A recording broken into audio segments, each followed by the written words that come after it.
Metro, Multan metro تو ہم نے آپ کو بتا ہی دیا. ملتان کے لوگوں کو بیچاروں کو میٹرو کی ضرورت ہی نہیں تھی. تو مان یا نہ مان، میں تیرا مہمان، وہاں میٹرو لگا دی آ کے.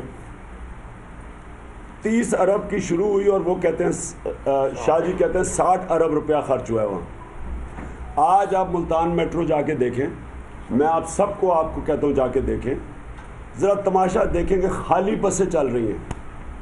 60 ارب روپیہ لگایا ہے، خالی بسوں چل رہی ہیں. کوئی فیزیبلٹی نہیں بنی، کیونکہ ایک آدمی فیصلہ کرتا ہے جس کا نام ہے شہباز شریف. ایک آدمی فیصلہ کرتا ہے. 60 ارب وہاں لگا دیا، خالی بسیں جا رہی ہیں. بسوں کا کالا رنگ کر دیا ہے تاکہ لوگوں کو پتہ نہ چلے، اندر لوگ ہی نہیں بیٹھے. جب بس چلتی ہے تو لوگوں کو پتہ نہ چلے.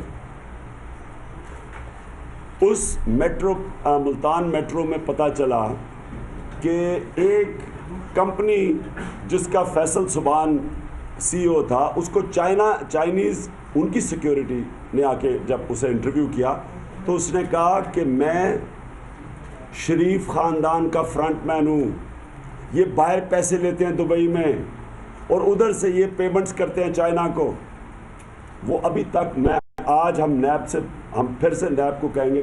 اور آپ سوچیں ہیں کہ جب لاہور کا ہی آپ سوچ لیں کہ جب 350 ارب روپیہ لاہور میں سال کا خرچ ہوگا یہ سڑکوں پہ اور بلڈنگوں پہ، کیونکہ نہ ہسپتالوں پہ خرچ ہوتا ہے، نہ کوئی اسکول ہے، نہ صاف پینے کا پانی ہے، نہ کوئی انہوں نے انٹرنیشنل سٹینڈرڈ کی یونیورسٹی بنائی تاکہ یہاں بھی جو بچے بیچارے باہر نہ جو بھیج نہیں سکتے ان کے یہیں کوالٹی ایجوکیشن ملے. جس طرح نمل یونیورسٹی بنی ہے بریڈفرڈ یونیورسٹی کی ڈگریز نمل یونیورسٹی جو دیہات میں ہے ادھر مل رہی ہیں، انہوں نے وہ بھی نہیں بنائی. اب پختونخوا کے اندر ایک ایسی یونیورسٹی ہم بنا رہے ہیں جو بننی شروع ہو گئی ہے. آسٹرین فوہک شولی ایک ہوتا ہے کہ ان کی top of the line engineering اور اپلائیڈ سائنسز کی یونیورسٹی ہے. کوئی پاکستان میں ویسی یونیورسٹی نہیں جو آج ہری پور میں بن رہی ہے. تو انہوں نے کیوں نہیں ابھی تک بنائی؟ 9 سال سے گورنمنٹ میں ہیں اور یہ آپ فلائی اوور وغیرہ دیکھتے ہیں. وجہ اس کی یہ کہ ان میں پیسہ بنتا ہے. انہوں نے 4 چنے ہوئے 3-4 بڑے بڑے کانٹریکٹرز، ان کانٹریکٹرز کو زیادہ کانٹریکٹ ملتا ہے. اور ہوتا کیا ان کا طریقہ واردات یہ ہے، جب کانٹریکٹ ملتا ہے تو مثلا جب بڈنگ ہوتی ہے نا تو ان کا کانٹریکٹر کا سب سے کم بڈ آ جاتی ہے، سب سے کم پیسہ آ جاتا ہے. جب وہ ایکسیکیوشن پہ پہنچتا ہے، جی آ جائے پرویز، آ جائے